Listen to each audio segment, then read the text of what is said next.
इस वीडियो में बात करते हैं ब्रेक एंड कंटिन्यू स्टेटमेंट की। तो इससे पहले हम लोगों ने वाइल लूप्स या फिर फॉर लूप के बारे में पढ़ा था, डू वाइल के बारे में पढ़ा था। तो उसमें हम लोग पर्टिकुलर कंडीशन को रीच करते थे, उसके बाद ही हमारा लूप ब्रेक होता था। इसमें हम लोग ये करने वाले हैं कि हम लोग पर्टिकुलर कंडीशन रीच होने से पहले किसी पर्टिकुलर दूसरी कंडीशन के आधार पर हम लोग लूप को ब्रेक कर सकते हैं, ठीक है। या फिर लूप के पर्टिकुलर आइट्रेशन को हम लोग स्किप कर सकते हैं, यानी कि लूप का पर्टिकुलर आइट्रेशन चल रहा होता है, उसी समय ब्लॉक ऑफ कोड जो होता है उसको हम लोग एग्जीक्यूट नहीं होना देना चाहते। तो इसके लिए हम लोग कंटिन्यू का इस्तेमाल करते हैं। जैसे कि यहाँ पर ये आपका एग्जाम्पल है और इस एग्जाम्पल में आप बता रहे हैं कि आप जब आई की वैल्यू 4 हो तो उस समय ये वाला फॉर लूप ब्रेक हो जाए, ठीक है। तो यहाँ पर इफ़ की मदद से हम लोग ब्रेक कीवर्ड का इस्तेमाल करते हैं और इस फॉर लूप को ब्रेक कर देते हैं। जैसे कि यहाँ पे देखिए, यहाँ पे लूप चलेगा और ये उसी तरीके से चलेगा। आई की वैल्यू 0, आई की वैल्यू 0 है। उसके बाद यहाँ पे कंट्रोल आया आई लेस देन 10, ठीक है। उसके बाद कंडीशन ट्रू हो गई, फिर यहाँ पे कंडीशन टेस्ट होती है और ये condition I is equal to 4, ये कंडीशन फॉल्स हो जाती है। तो इफ़ वाला ब्लॉक तो चलेगा नहीं, तो इफ़ वाला ये जो ब्लॉक है ये नहीं चलेगा, ठीक, बल्कि ये चलेगा। तो ये चलेगा तो यहाँ पर आपको 0 मिलता है। उसके बाद यहाँ पर कंट्रोल आया और आई की वैल्यू जो 0 थी वो 1 हो जाती है आई प्लस प्लस से। फिर से कंडीशन, यहाँ पे कंडीशन टेस्ट होती है तो आई 1 इज लेस देन 10, तो सही है। फिर से कंट्रोल यहाँ पर आता है, इसको चेक करता है कि क्या आई 4 के बराबर है, तो नहीं, तो ये फिर से फॉल्स हो गया, तो इफ़ का जो ब्लॉक है ये नहीं चलेगा। फिर से कंट्रोल यहाँ पर आया और इसने आई की वैल्यू 1 प्रिंट कर दी। उसके बाद आई प्लस प्लस से कंट्रोल यहाँ पर आता है, तो आई प्लस प्लस से आई की वैल्यू 1 से 2 हो जाती है। फिर से कंट्रोल यहाँ पर आता है और 2 इज लेस देन 10, तो कंडीशन ट्रू हो गई। फिर उसके बाद कंट्रोल यहाँ पर आता है, ठीक है, और 2 इक्वल टू 4 ये फॉल्स हो गया। तो इफ़ के ब्लॉक में कंट्रोल नहीं गया बल्कि सीधे यहाँ पर आ गया और इसने आई की वैल्यू को यहाँ पे प्रिंट कर दिया, तो यहाँ आपको 2 मिल गया। फिर उसके बाद कंट्रोल यहाँ पर आया, आई की वैल्यू 2 से आई प्लस प्लस ये 3 हो गया। 3 यहाँ पे टेस्ट होता है, 3 इज लेस देन 10, तो कंडीशन सही हो गई। तो फिर से कंट्रोल यहाँ पर आता है और यहाँ पे टेस्ट करता है कि क्या 3 4 के बराबर है, तो फॉल्स हो गया ये। तो इफ़ का बॉडी नहीं चला, ये नहीं चलेगा, बल्कि कंट्रोल यहाँ पर आता है और इसको चलाता है। आई की वैल्यू यहाँ पे प्रिंट कर देता है 3। उसके बाद कंट्रोल यहाँ पर आता है, आई की वैल्यू आई प्लस प्लस से 3 से 4 हो जाती है। फिर यहाँ पे टेस्ट होता है 4 इज लेस देन 10, तो कंडीशन ट्रू हो गई। तो फिर से कंट्रोल इसी फॉर की बॉडी में आता है और इसको मिलता है इफ़ लूप, इफ़ ब्लॉक, और यहाँ पर टेस्ट होता है कि क्या 4 यानी आई 4 के बराबर है, तो ये कंडीशन हो जाती है ट्रू।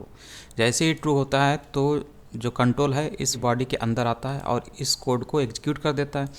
इस कोड को एग्जीक्यूट करता है तो उसे ब्रेक कीवर्ड मिलता है और ब्रेक कीवर्ड से कंट्रोल सीधे इस फॉर लूप की बॉडी से बाहर आ जाता है, ठीक, यहाँ पर आ जाएगा, ठीक है। इसलिए आपको आगे के कोई भी जो नंबर थे 10 तक होने थे वो नहीं दिखाई देते हैं, केवल इतने ही दिखाई दे रहे हैं क्योंकि ब्रेक कीवर्ड्स ने उनको ब्रेक कर दिया।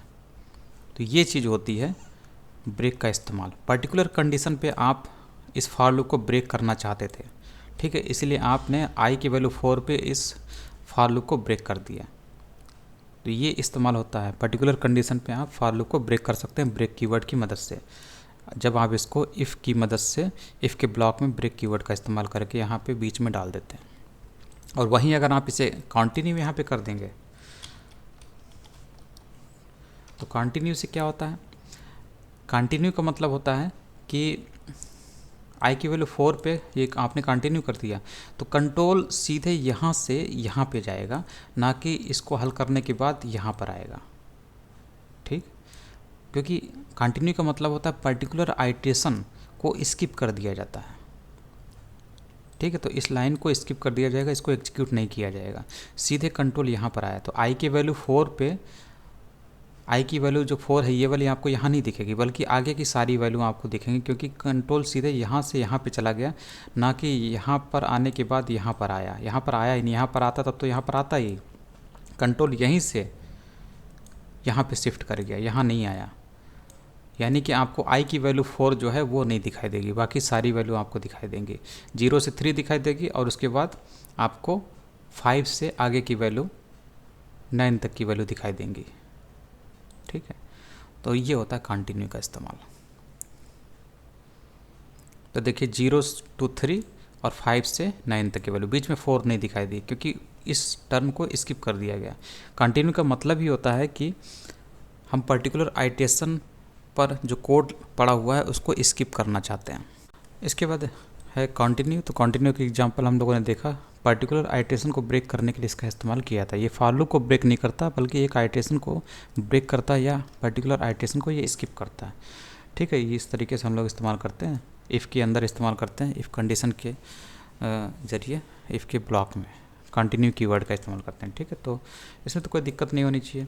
उसके बाद है break and continue in while loop. तो जैसे फॉर लूप में इस्तेमाल किया वैसे ही हम लोग वाइल लूप के अंदर इस्तेमाल कर सकते हैं, इफ़ का इस्तेमाल करके, क्योंकि इफ़ इसलिए इस्तेमाल करें क्योंकि यहाँ पे कंडीशन दी हुई है। ठीक है, तो उसी तरीके से यहाँ पर हम लोग वाइल के अंदर इस्तेमाल कर सकते हैं। तो ये भी जो है वाइल लूप को ब्रेक कर देता है। तो अब आप यहाँ पर देखेंगे इसमें भी 0 से 3 तक के नंबर आए और बाकी आगे के नंबर नहीं आए। ठीक है, उसके बाद ये कंटिन्यू का एग्जाम्पल है। कंटिन्यू भी ऐसे ही है, फाइल में कंटिन्यू ऐसे ही है जैसे कि यहाँ पर इसने किया। तो आई की वैल्यू 4, उसके बाद आई प्लस प्लस इसे 5 किया गया और यहाँ से कंटिन्यू कर दिया गया।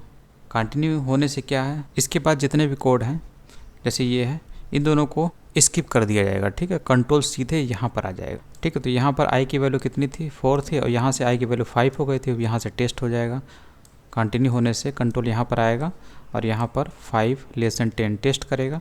उसके बाद यहाँ पे टेस्ट करेगा। अब तो ये होना नहीं है क्योंकि ये वैल्यू 4 ही है। 5, 6, 7, 8, 9, 10 किसी के लिए भी ये टेस्ट नहीं हो पाएगा, सबके लिए फॉल्स आ जाएगा। तो अब तो इसे आप छोड़ ही दीजिए, सीधे आपको यहीं पर आना है एक हिसाब से। ठीक, टेस्ट तो होगा लेकिन वो हमेशा फॉल्स ही आएगा। तो उसके बाद ये आई की वैल्यू 5 प्रिंट होगी, फिर आई प्लस प्लस से 5 की वैल्यू 6 हो जाएगी। फिर से कंट्रोल यहाँ पर आएगा, 6 इज़ लेस दैन 10, फिर यहाँ पे टेस्ट होगा, ये तो फॉल्स ही आना है। उसके बाद यहाँ पर आई की वैल्यू 6 हो जाएगी, फिर आई की वैल्यू आई प्लस प्लस से 6 से 7 हो जाएगी। ऐसे ही आपका चलता रहेगा। तो 4 की वैल्यू आपको प्रिंट होते हुए नहीं दिखाई देगी, बाकी सब दिखाई देगी। एक चीज़ जो आपको दिख रही होगी, यहाँ पर आई प्लस प्लस क्यों लिखा हुआ है, तो वो इसलिए लिखा हुआ है क्योंकि कंटिन्यू जब किया जाता है तो आप कंटिन्यू के बाद ये दोनों जो होते हैं स्किप हो जाते हैं।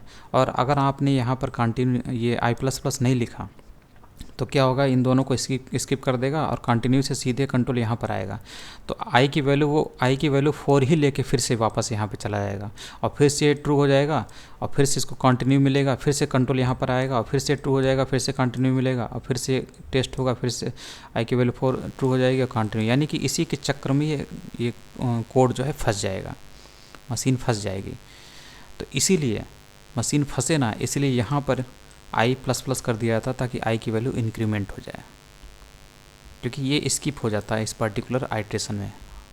आई की वैल्यू 4 पे आई प्लस प्लस भी स्किप हो जाता है, यही प्रॉब्लम है। इसलिए यहाँ पर एक बार के लिए आई प्लस प्लस डाला जाता है ताकि इसके जाल में ना फंस जाए हमारा कोड, हमारी मशीन। ठीक है, तो इसमें भी आपका सेम आउटपुट आएगा, 0 से 3 और उसके बाद 5 से 9।